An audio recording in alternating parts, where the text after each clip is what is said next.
With you again is Father Matthew Zaytuna, and the topic that we'll be discussing from Johannine literature today is from John chapter 17, verse 11, that they may be one even as we are one.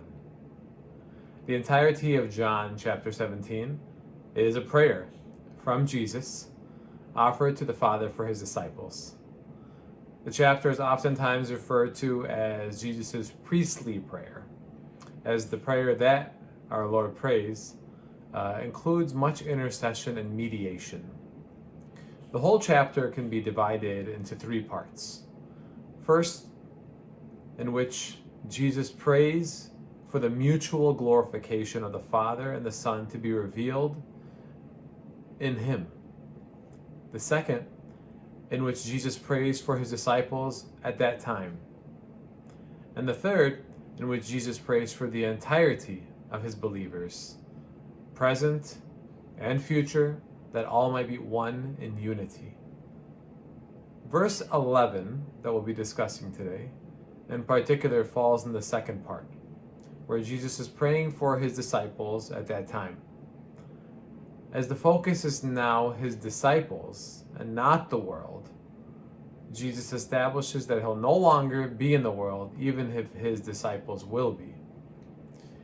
As Jesus prays for his disciples who are in enemy territory, they are assured of God's protection to preserve the disciples in communion so that they may be one, just as we are. First, what is this oneness based off of? It's modeled off of the unity between the Father and the Son. Second, the placement of this unity petition after the mention of the disciples being in the world suggests that the world's attack will be directed to the unity of the disciples. The whole purpose of the world's attacks are to get the disciples to break communion with Jesus and to conform to the world and its ways of sin and rebellion. Therefore, inasmuch as there are divisions, scandals, and wrongdoings, the church's unity is indeed weakened, and the power of its witness to the world about the Father's love in Jesus is impacted.